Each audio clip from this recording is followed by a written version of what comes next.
Swayam Prabha. Digital India. Educated India.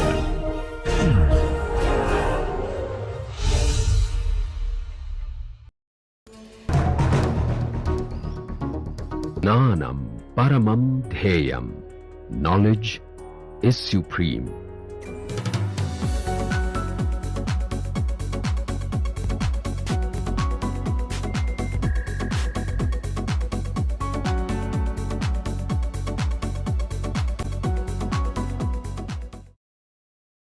Okay, so the first lemma. So lemma 1.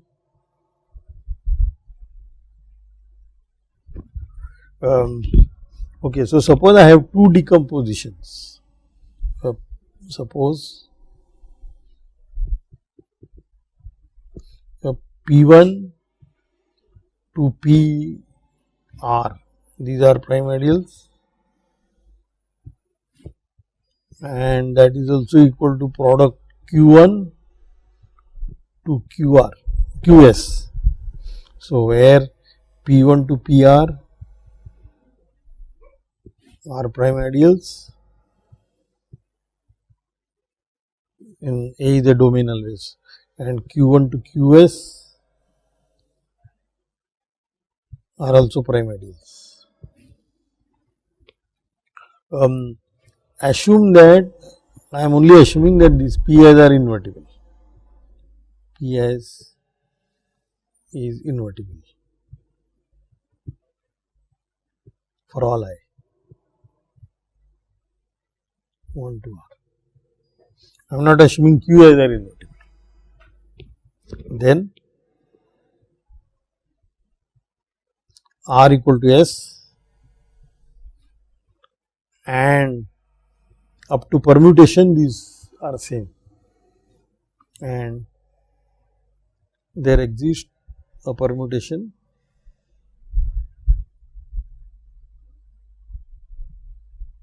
sigma of R letters SR such that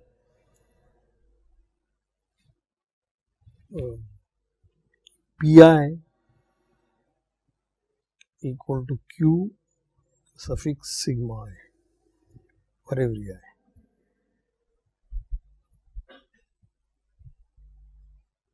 This means they are unique up to a permutation.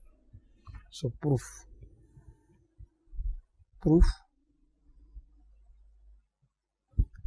So if R equal to 0,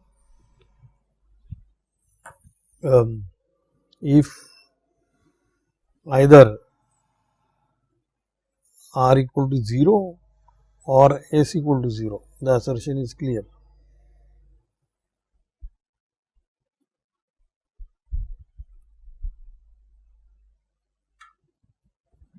Right? If R is equal to 0, the empty product is the whole ring, and if S equal to 0, this is the whole ring. So the assertion is clear in this case. So I can assume both. We assume both R and S are positive, and I am going to prove the assertion by induction on R.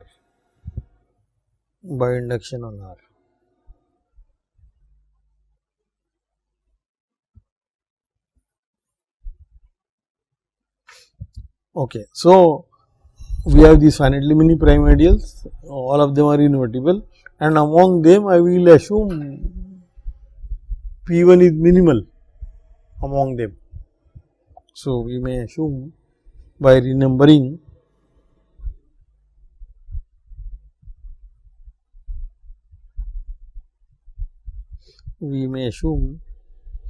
P1 is minimal among P1 to PR. Now look at the product Q1 to QS. This is same as P1 to PR, and this is obviously contained in P1,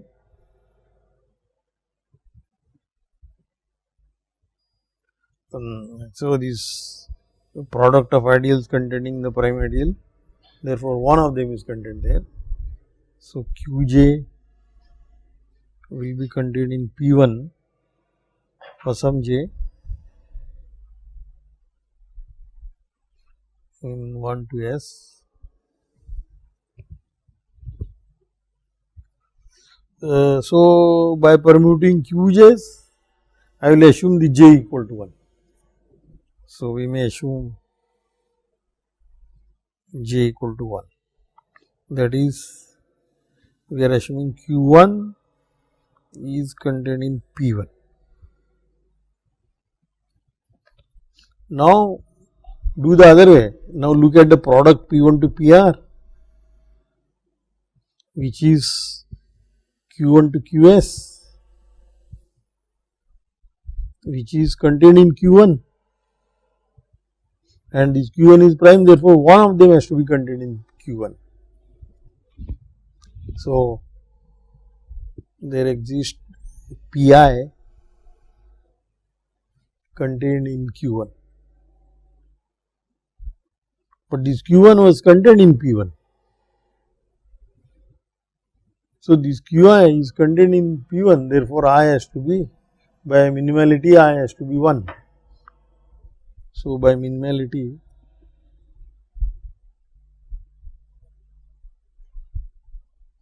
of P1 I is 1, and then all these are equal, and Q1 equal to P1.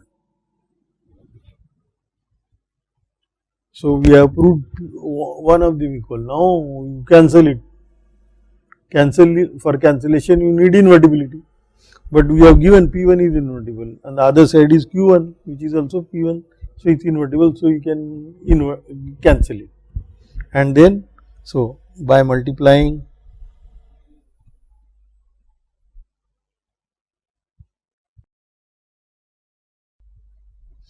P1 inverse on both sides, we get P2 PR equal to Q2 QS, and then by induction, so assertion follows.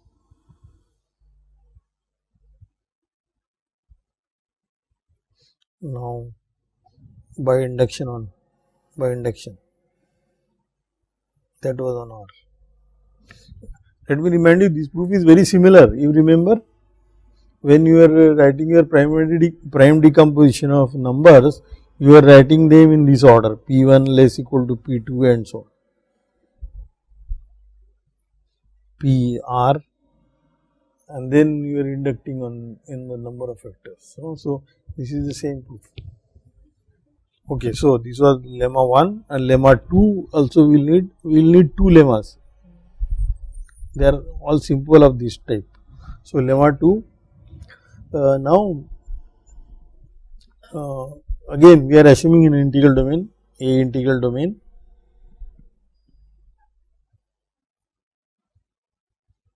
and in the above lemma also we did not even assume A is Noetherian. Suppose every prime ideal,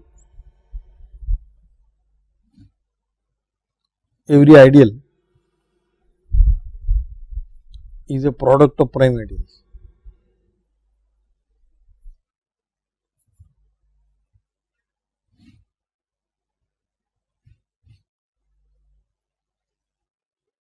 Remember, this earlier lemma is a preparation for proving its uniqueness, and this one will be preparation for proving its existence, the existence of the product. Then every invertible prime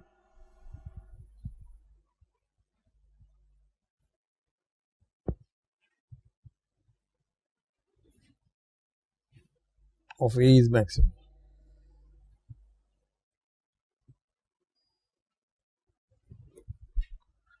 So, what is the lemma? If suppose every ideal is a product of prime ideals, then every invertible prime ideal has to be maximum. Proof.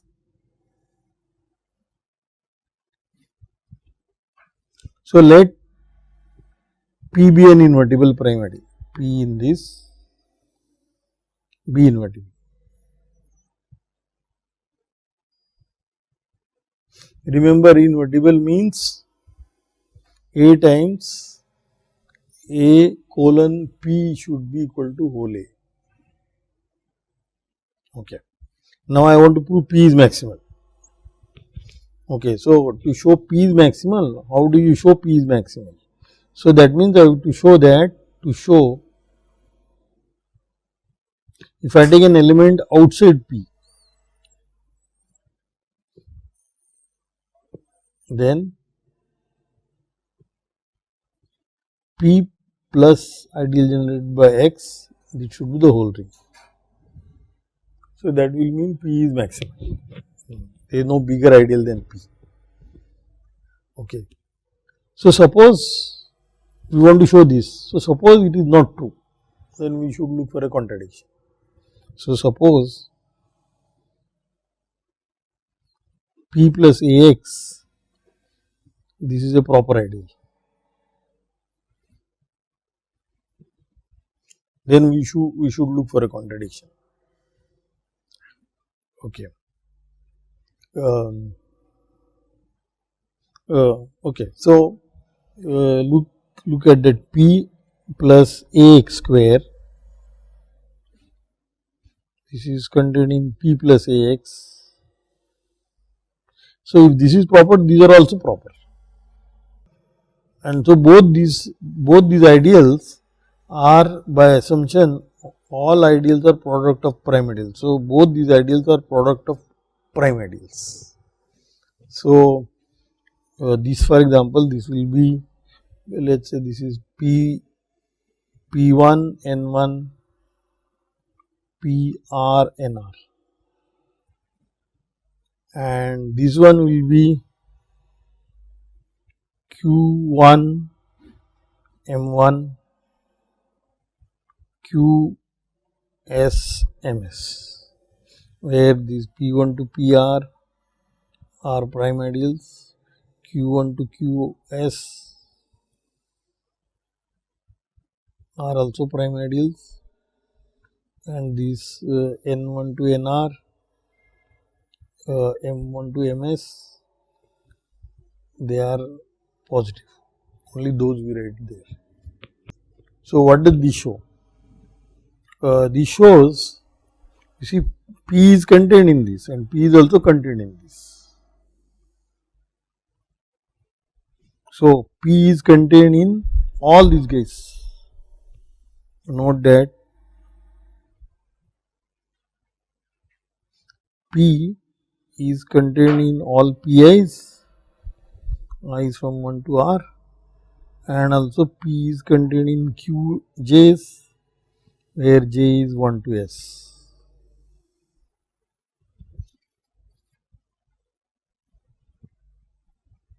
So, I want to go mod that P. So, we are replacing A by A bar, which is A by P, and then these PI's here, they will get replaced by PI bars, which is PI by P, and these QJ's will get replaced by QJ bars, which is QJ by P. Alright, so, and the element X will get replaced by X bar under this map. So, therefore, the ideal X, so ideal P plus AX, that will get replaced by A bar X bar, because P will go to 0. Similarly, P plus AX square, that will get replaced by A bar X bar square, and then we will have equations like this. This is P1 bar N1 PR bar NR, and this will be Q1 bar M1, QS bar MS. Alright, but why did we do this? That is because this ideal is a square of this ideal. See, that was not the case in earlier. So, therefore, from here, from this decomposition, this is a square of that ideal. So, this is same as P1 bar 2N1, P bar R 2NR. This is what we know. Now, here what? This ideal AX is a principal ideal in a domain, therefore, they are invertible, and if the product is invertible, each factor is invertible. If a product is invertible, each factor is invertible, that is obvious. So, therefore, all these P bars are invertible, and therefore, by earlier result what we proved, if you have such a decomposition, in this all these guys are invertible, then by up to a permutation, this number first of all this number equal to this number, R equal to S. So, now by lemma 1, R equal to S, and P I bar equal to Q I will write Q bar I, that I have solved that permutation in that, and also the numbers are same, and 2 Ni equal to Mi. So, that first of all we will say that Pi equal to Qi. So, this shows Pi equal to Qi, and what do we get? And when P, this is contained in P plus Ax square, which is Q1 M1 QR MR, which is also same as P1 2N1 PR 2NR. But this one, the last one, is same as, this is contained in, or this is equal to first P plus Ax square,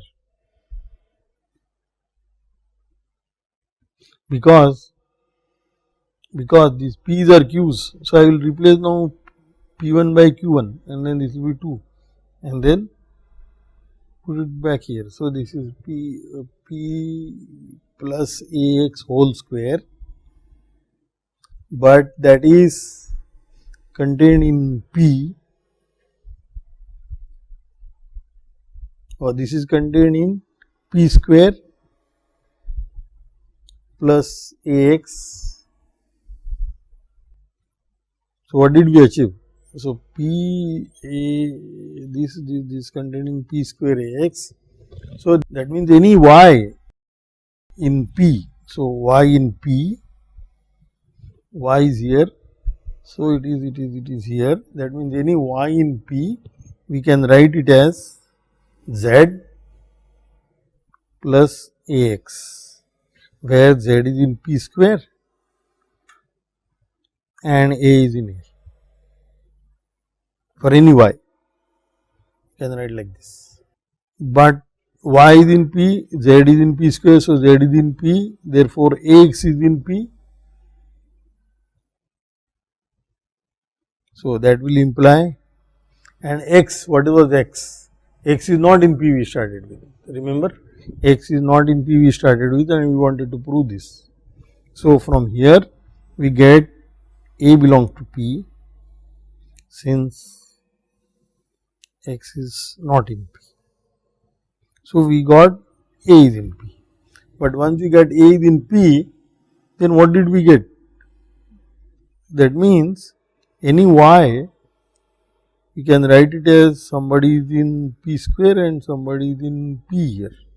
So that means we proved that, so that implies p is contained in p square plus ax, which is contained in p, because we started with this and then that coefficient is in p, therefore this part will be in p.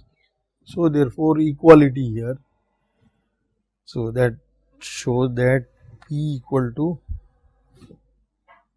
p square plus px, which is p times p plus ax. But now multiply by p inverse, because we are assuming p is invertible. So if you multiply by p inverse, what do we get? If you multiply this by p square, p inverse, then this will become the ring A, this will go and this will become the ring A. So by multiplying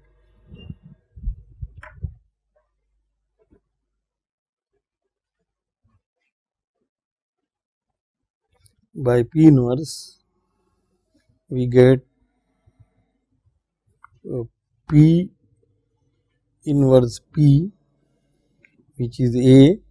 The other side is equal to p inverse p and then p plus ax, so which will be p plus ax. So that's it, that's what we wanted to show. Alright.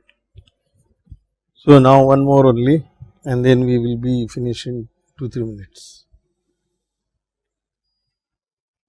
So what did we prove here? Let us summarize. In this lemma we have proved that if every ideal is a product of prime ideals, then every invertible prime ideal is maximum. Invertible prime ideal is maximum. And in the first lemma we have proved that if there is a if an ideal is product of prime ideals, two different decompositions into prime ideals, and in one all prime ideals are invertible, then they are equal up to a permutation. This lemma says assume, so A integral domain,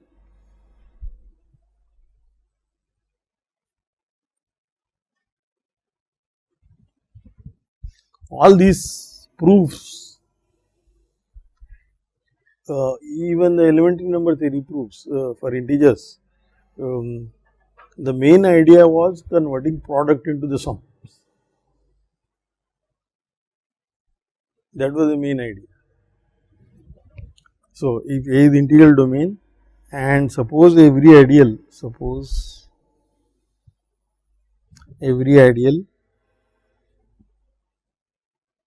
is a product of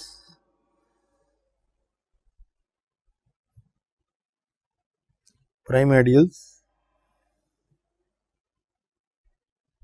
then every non-zero prime ideal is invertible.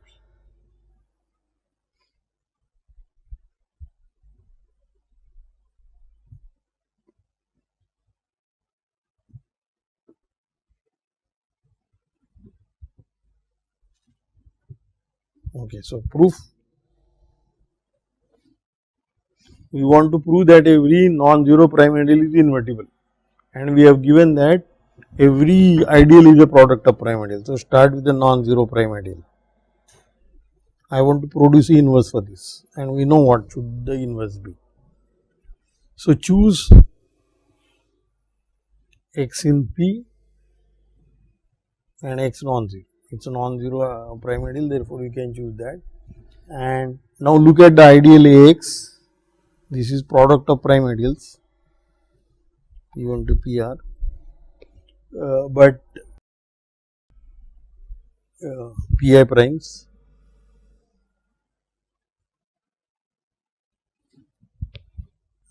This is a principal ideal, so all these guys are invertible. Since principal ideals are invertible,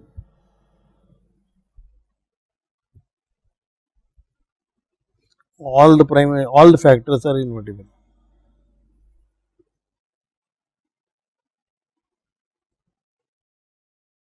But the product is also, this is also contained in P, because X is contained in P. Therefore, one of them has to be contained in P. So, Pi has to be contained in P for some I. But Pi is invertible prime ideal. So, earlier lemma assumption was every ideal is a product of prime ideals, which here also there is an assumption. And the earlier lemma says if some prime ideal is invertible, then it has to be maximal. So, this Pi is invertible prime ideal, so it is maximal. This is maximal by lemma 2. Therefore, this Pi has to be P. Pi is P, and therefore P is invertible. So, P is invertible.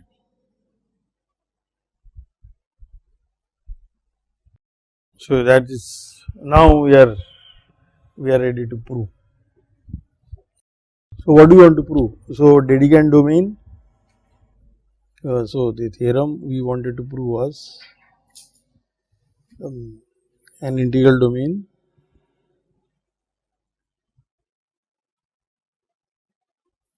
is DD if and only if every ideal is a product of prime ideals. So, proof. So, only one way we have to prove, this way, the other way we already proved, so we want to prove this way. Alright. So, suppose every ideal is a product of prime ideal, then I want to prove A is the Dedekind domain. That means I want to prove that A is Noetherian of dimension less equal to 1. What do you want to prove? I want to prove that normal of dimension less equal to 1. Alright, so let A be a fractionary ideal.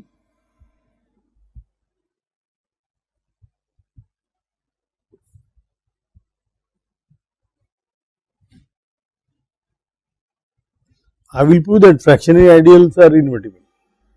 I will prove one of the equivalent conditions of the earlier. So, every fractionary ideal is invertible. So, let D be a common denominator, D times A contained in A.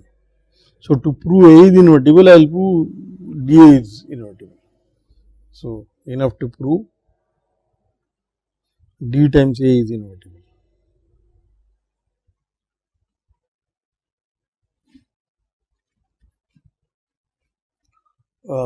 But it is integral ideal, so it is a product of prime ideals. So, this is a product of non-zero prime ideals P1 to PR, where 0 not equal to Pi, all these are prime ideals. But non-zero prime ideals are invertible. That is what it shows. If every ideal is a product of prime ideals, under this assumption, lemma 3 says that every non-zero prime ideal is invertible. So, therefore, all these Pi's are invertible, Pi's are invertible by lemma 3.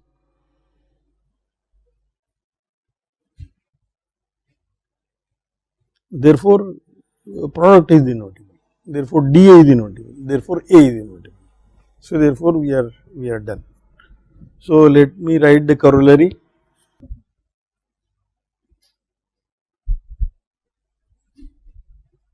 So, let A be a Dedekind domain.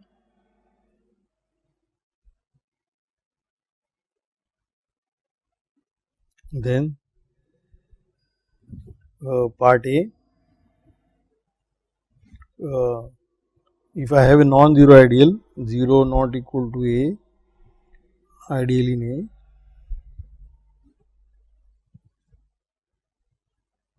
then we can write this A as A we can write it as product is running over P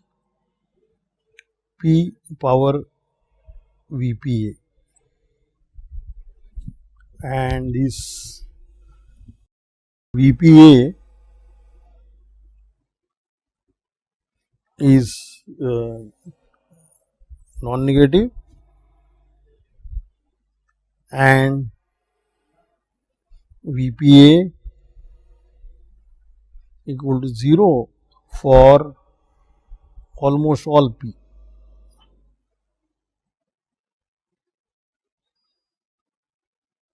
So that means indeed this product is a finite product, because only finitely many are non-zero. So prime ideal P occurs in this if and only if that Vp is positive. So A contained in P if and only if Vp is positive. So that is the prime decomposition, and that is the part A. So this is the existence. Actually this you can do it for the fractionary ideal also. So I will not write it. This you can do it for the fractionary ideals also. It's like you do it for integers and also for the rational numbers, no, where you allow this to be not only non-negative but allow them to be negative also. Okay, so two more comments I will make here. So here I would like you to check that. So let me write in the exercise form.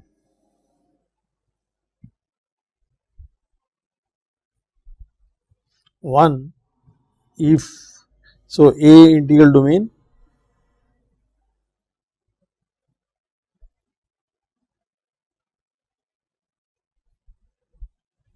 if A is, assume it is UFD, integral domain UFD, then A is a DD if and only if A is a PID.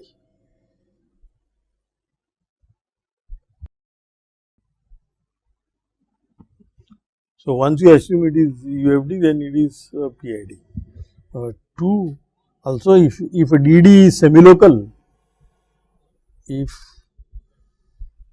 A is a DD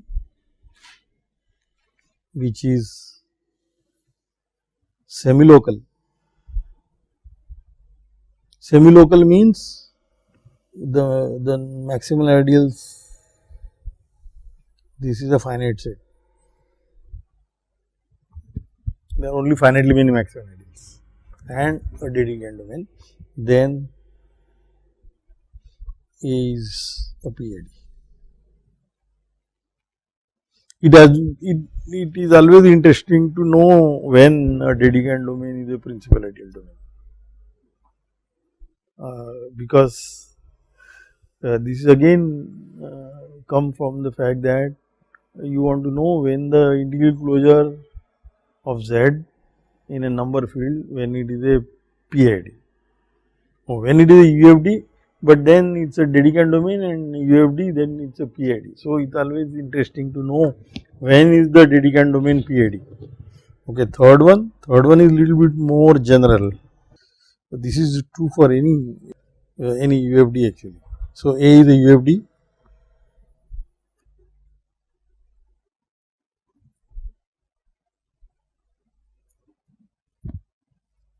and it has a finitely many prime elements with P. Let us denote PA. This is the set of all prime elements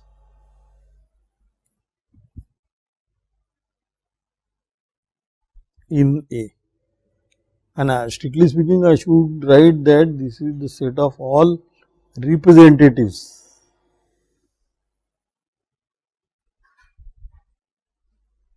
for prime elements up to a associate.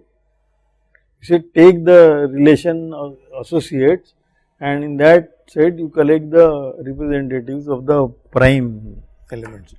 So, suppose this PA is a finite set, PA finite,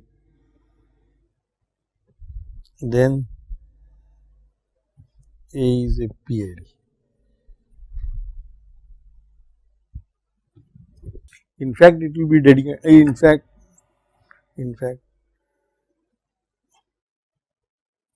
an Euclidean domain, more stronger.